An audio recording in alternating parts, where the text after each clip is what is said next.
துஆவின் ஒழுக்கங்கள். முதல்ல துஆ என்பது நமக்கு தெரியும் எவ்வளவு முக்கியமானது அப்படிங்கிறது நமக்கு தெரியும். இஸ்லாமிய மார்க்கத்தில் இது ஒரு அங்கமாகவே இருக்குது, ஒரு இபாதத்தாக இந்த துஆவை அல்லாஹ் தஆலா ஏற்பாடு செஞ்சிருக்கிறான்.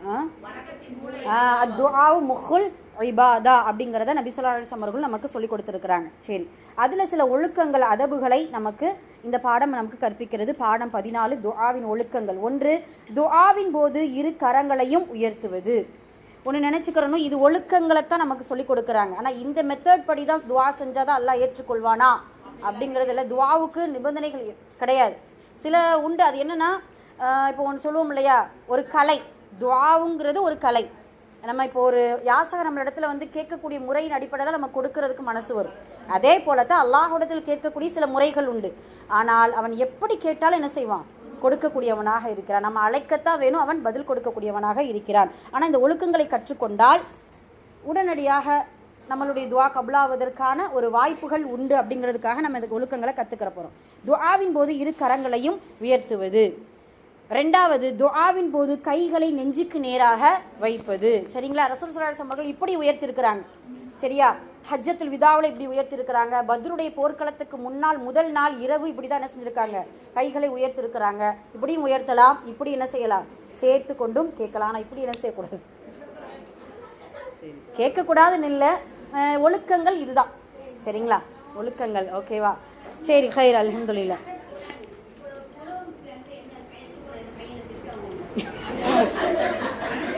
மூணாவது, துஆவின் ஆரம்பத்தில் அல்லாஹை புகழ்ந்து நபி ஸல்லல்லாஹு அலைஹி வஸல்லம் அவர்கள் மீது ஸலவாத் கூறுவது. இது எல்லாமே இது நமக்கு தெரிஞ்சது தான். ரசூலுல்லாஹ் சொல்லுவாங்க இல்லையா, அல்லாஹை புகழாமல் என் மீது ஸலவாத் சொல்லாமல் உங்களுடைய துஆ உங்களுடைய தலைக்கு மேல் கூட உயராது அப்படிங்கிறத ரசூல் ஸல்லல்லாஹு அலைஹி வஸல்லம் அவர்கள் நமக்கு சொல்கிறாங்க. அதனால ஃப்ரம் டு அட்ரஸ் கரெக்டான முறையில் நம்ம கொடுத்தாதான் நம்மளுடைய கடிதம் என்ன செய்யும்?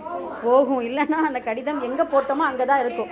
சரியா? நம்ம இப்படியே சொல்லிக்கிட்டே நம்ம எடுத்த உடனே அதை கூட இதை கூட அப்படி கூட இப்படி கூடன்னு கேட்டோம்னா அதுக்கு ஆகுமானது அல்ல. சரிங்களா? இது முறை. 3வது. 4வது, துஆவில் ஈருலக பாக்கியங்களையும் வேண்டுவது. இது எல்லாருக்குமே தெரியும். இந்த துஆவுக்கு சொன்ன உடனே என்ன நமக்கு ஞாபகம் வருது? ரப்பனா ஆத்தினா ஃபித் துன்யா ஹஸனா வ ஃபில் ஆখিরাতি ஹஸனத்தன் வ கினா அஸாப் அப்படிங்கிற அற்புதமான துஆவை அல்லாஹ் நமக்கு கற்றுக் கொடுத்திருக்கிறார். ஒரு அறிஞர் சொல்லுவாங்க, உங்களுடைய அதாவது மனிதன் எந்த உலகத்தில் அதிகமாக வாழப்போகிறானோ அந்த அளவுக்கு அதிகமாக அந்த உலகத்தை பற்றி நம்ம துஆ செய்யணுமா. அப்போ எந்த உலகத்தில் குறைவாக வாழ்கிறோமோ அந்த அளவுக்கு என்ன செய்யணும்? நம்ம அதை கொண்டு அப்போ ஆஹிராவில் நம்ம என்ன செய்ய போகிறோம்? அதிகமாக வாழ போகிறோம். அதனால் ஆஹிராவை குறித்து அதிகமாக நம்ம என்ன செய்யணும்? இன்ஷா அல்லாஹ் துஆ செய்யணும். அதுக்காக வெறும் வந்து ஆஹிரா மட்டும் வேணும்ட்டு என்ன செய்யக்கூடாது? இம்மை மற்றும் மறுமை வேணும். ஆனால் இம்மையை விட 2 மடங்கு மறுமையை குறித்து கேட்க வேண்டும் அப்படிங்கிறத நமக்கு இந்த ஒழுக்கம் உணர்த்துது. 4வது. 5வது, என் துஆ ஏற்றுக்கொள்ளப்படும் என்ற நம்பிக்கையுடன் வேண்டுவது. ரசூல் ஸல்லல்லாஹு அலைஹி வஸல்லம் சொல்லுவாங்க இல்லையா, உரிமையோடு அல்லாஹ்விடத்தில் நம்ம என்ன செய்யணும்? வேங்க, நீ கொடுத்தே ஆகணும் யா அல்லாஹ், வேற எனக்கு இறைவன் இல்லை, உன்னை தவிர உதவியாளன் யாரும் கிடையாது அப்படின்னு சொல்லிட்டு முழுமையாக இறைவனிடத்தில் நம்ம என்ன செய்யணும்? வேண்டி விரும்பி கேட்கக்கூடியவர்களாக இருக்க வேண்டும். நீ கொடுத்தா கொடு அப்படிங்கிற மாதிரியான துஆவை அல்லாஹ் ஏற்றுக்கொள்வதில்லை அப்படிங்கிறத நபி ஸல்லல்லாஹு அலைஹி வஸல்லம் அவர்கள் நமக்கு சொல்லிக் கொடுக்குறாங்க. இது 5வது. 6வது, தனது சிறார்களையும் துஆ செய்ய வைப்பது. நம்மளுடைய குழந்தைகளையும் நம்ம முதல்ல வந்து என்ன தேவையாக இருந்தாலும் இறைவனிடத்தில் கேளு, அல்லாஹ்ட்ட கேளு, உனக்கு கொடுப்பான். அல்லாஹ்ட்ட நீ துஆ செய்ய, உனக்கு கொடுப்பான். உடனே நம்ம என்ன செய்கிறோம்னா, ஒரு பொருள் கேட்குறாங்கன்னு டக்குன்னு என்ன செஞ்சிடறோம்? பிள்ளைகளுக்கு வாங்கி கொடுக்குறோம். அப்படி என்ன செய்யக்கூடாது? கொடுக்கக்கூடாது. ஒரு 2 நாளும் அது நம்மளால் வாங்கி கொடுக்க முடியும். ஒரு சின்ன பேனாவாக இருந்தாலும் சரி, அல்லாஹ்விடத்தில் கேளு, உனக்கு விருப்பமான பொருளை இறைவனிடத்தில் கேளு. அவன் மூலியமாக என்ன செய்வான்? உனக்கு கொண்டு வந்து சேரும். அப்படிங்கிறத நம்மளுடைய சிறார்களுக்கு துஆ செய்ய கற்றுக் கொடுக்க வேண்டும். 7வது, பிறரிடம் துஆ செய்ய கோருவது. சுப்ஹானல்லாஹ். ஒரு ஹாஜியை பார்க்குறோம், ஒரு ஆலிம்களை பார்க்குறோம், ஒரு நல்லடியார்களை பார்க்குறோம், அறியாதவர்களை கூட பார்க்கும் பொழுது எனக்காக என்ன செய்யுங்க? துஆ செய்யுங்க. என்ன துஆ செய்யுங்க? துஆ செய்யுங்கன்னா ஈமானுக்காக துஆ செய்யுங்க. இது ரொம்ப முக்கியம். என்னமோ நம்ம வந்து ஆரோக்கியம் இல்லாமல் இருப்போம், உடல் ஆரோக்கியத்துக்கு துஆ செய்யுங்க அப்படி எல்லாம் சொல்லுவோம். ஆனால் முதல்ல என்னோட ஈமானுக்காக துஆ செய்யுங்க அப்படிங்கிறத முதல்ல நம்ம என்ன செய்யணும்? மற்றவர்களிடத்தில் கேட்கக்கூடியவங்களாக இருக்க வேண்டும். பிறரிடம் துஆ செய்ய கோருவது.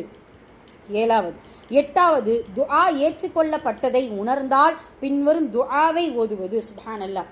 இப்போ நம்ம நினைக்கிறோம், மழையே பெய்யாமல் இருக்குதே அப்படின்னு நினச்சி, அல்லாஹ் ஒரு மலையை கூட பரக்கத்தை இறக்கி வையேன் அப்படின்னு சொல்லும்பொழுது அல்லாஹ்வுடைய கிருபையில் நம்மளுடைய துஆ சில நேரம் கபுலாகக்கூடிய இதை நம்ம பார்க்குறோம். இப்போ தானே நினச்சோம், மாஷா அல்லாஹ் அவங்கள பார்த்துட்டோமே, அந்த விஷயம் நடந்துருச்சே, அல்லாஹ்விடத்துல கேட்டோமே அப்படின்னு சொல்லிட்டு நடந்த உடனே ஓதக்கூடிய துஆ தான் அல்ஹம்துலில்லாஹில்லதி பிஇஸ்ஸத்திஹி வ ஜலாலிஹி தமிம்முஸ் ஸாலிஹாத்.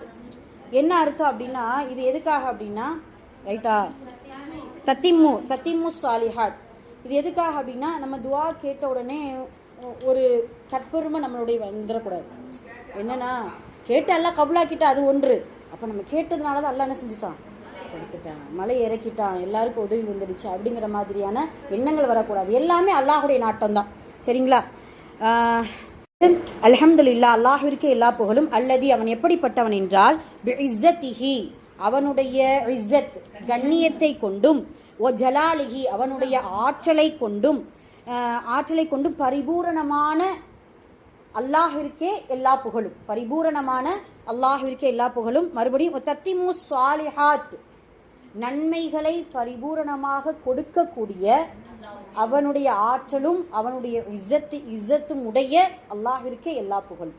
சரிங்களா? நன்மையை பரிபூரணமாக, தத்திம்மு ஸாலிஹாத் என்றால் நன்மையை பரிபூரணமாக கொடுக்கக்கூடிய, எதை கொண்டு கொடுக்கிற, அவனுடைய ஆற்றலை கொண்டும் அவனுடைய கண்ணியத்தை கொண்டும் நன்மைகளை பரிபூரணமாக வழங்கக்கூடிய அல்லாஹ்விற்கே எல்லா புகழும் அப்படிங்கிறத, இந்த துஆவை இன்ஷா அல்லாஹ் நம்மளுடைய துஆ கபுலாகி விட்டது அப்படிங்கிறத உணர்ந்தால் நம்ம இன்ஷா அல்லாஹ் ஓதக்கூடியவங்களாக இருக்கணும். ஆற்றல், அல்ஹம்துலில்லாஹ், அல்லாஹ்விற்கு எல்லா புகழும். அவன் எப்படிப்பட்டவன் என்றால், பிஇஸ்ஸத்திஹி, அவனுடைய கண்ணியத்தின் மூலமும், ஒ ஜலாலிஹி, அவனுடைய ஆற்றலின் மூலமும், தத்திம்மு ஸாலிஹாத், முழுமையான பரிபூரணமான நன்மைகளை கொடுத்தானே அந்த அல்லாஹ்விற்கே எல்லா புகழும் அப்படிங்கிறத, இந்த துஆவை நம்ம இன்ஷா அல்லாஹ் என்ன செய்யணும், ஓதக்கூடியவங்களா இருக்கணும். இந்த துஆ ஒரு காட்ட வாசிங்க பார்ப்போம். அல்ஹம்துலில்லாஹில்லதி பிஇஸ்ஸத்திஹி வ ஜலாலிஹி தத்திம்மு ஸாலிஹாத். மறுபடியும் அல்ஹம்துலில்லாஹில்லதி பிஇஸ்ஸத்திஹி வ ஜலாலிஹி தத்திம்மு ஸாலிஹாத். சரிங்களா? இந்த துஆவை இன்ஷா அல்லாஹ் ஓதக்கூடியவங்களா இருக்கணும். அடுத்து 9வது துஆ கேட்ட பிறகு ஆமீன் கூறுவது. சுப்ஹானல்லாஹ். ஆமீன் என்றால் என்ன, ஏற்றுக்கொள்வாயாக அப்படின்னு சொல்லிட்டு ரசூல் ஸல்லல்லாஹு அலைஹி வஸல்லம் அவர்களும் ஆமீன் சொல்லியிருக்கிறாங்க, ஜிப்ரீல் அலைஹிஸ்ஸலாம் அவர்களும் ஆமீன் சொல்லியிருக்கிறாங்க, சஹாபாக்களும் சொல்லியிருக்கிறாங்க. சரியா? அதனால ஆமீன் அப்படின்னு சொன்ன உடனே நமக்கு இந்த ஹதீஸ் ஞாபகம் வரும். என்னது? ரசூல் ஸல்லல்லாஹு அலைஹி வஸல்லம் அவர்கள் ஒரு மிம்பர் படியில் ஏறும் பொழுது 3 முறை ஆமீன் ஆமீன் ஆமீன் சொல்லுவாங்க. அது எதுக்காக அப்படின்னு சொல்லும் பொழுது, ரமலான் மாதம் அடைந்த பின்பும் அவன் நோன்பு நோக்காமல், அதாவது அதை பால்படுத்தக்கூடியவன், பாவ மன்னிப்பு கேட்காமல் ரமலான் மாதத்தை, பாவங்கள் மன்னிக்கப்படாமல் ரமலான் மாதத்தை யார் கழித்தானோ அவன் மீது நாசம் உண்டாகட்டும், பெற்றோர்களை கவனிக்காதவர்களுக்கு நாசம் உண்டாகட்டும், 3வது என் பேர் கேட்டு ஸலவாத் சொல்லாதவர்கள் மீது நாசம் உண்டாகட்டும் அப்படின்னு சொல்லிட்டு ரசூல்லா ஜிப்ரீல் அலைஹிஸ்ஸலாம் அவர்கள் கேட்க ரசூல்லா ஆமீன் என்ன செய்வாங்க, சொல்லக்கூடியவங்களா இருப்பாங்க அப்படிங்கிறத நம்ம பார்க்குறோம். அதே போல் மற்ற சகோதரர்களுக்காக நம்ம துஆ செய்யும் பொழுது மலக்குமார்கள் என்ன செய்வாங்க, ஆமீன் சொல்லுவாங்க. சரிங்களா? நம்ம அதாவது சகோதரர்களுக்குன்னா புரியுதா, தனியாக நம்ம கேட்காம எல்லாருக்காக பொதுப்படையாக அவர்களுக்கு உதவி செய்ய, அல்லாஹ் அவர்களுக்கு ஆரோக்கியத்தை கூட அப்படின்னு சொல்லும்பொழுது துஆ கேட்குறோம் இல்லையா, அப்போ மலக்குமார்கள் என்ன செய்வாங்க, உனக்கும் அப்படியே ஆகட்டும் ஆமீன் அப்படிங்கிறத மலக்குமார்கள் நமக்கு சொல்லுவாங்க. ஆக இந்த ஆமீன் என்பது துஆ கேட்ட பிறகு சொல்லக்கூடிய ஒரு வார்த்தையாக இருக்க வேண்டும். 10வது துஆ கேட்ட பிறகு கைகளை முகத்தில் தடவுவது.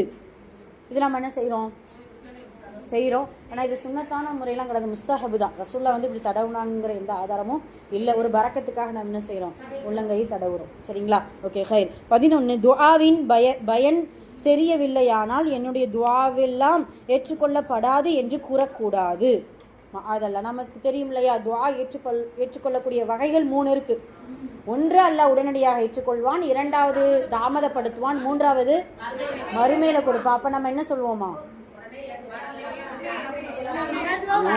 மறுமையில் யா அல்லாஹ் இந்த துன்யாவில் எந்த துஆவும் ஏற்றுக்கொள்ளப்படாம மறுமையில இந்த நன்மையை எல்லாம் சேர்த்து வச்சு கொடுத்துருக்க கூடாதாங்கிற அளவுக்கு நம்ம என்ன செய்வோம், அந்த அளவுக்கு அல்லாஹ் நன்மையை கொடுப்போம். ஆக மொத்தம் துஆ எப்போயுமே வீண் போகாது அப்படிங்கிறத நம்ம புரிஞ்சுக்கிறணும்.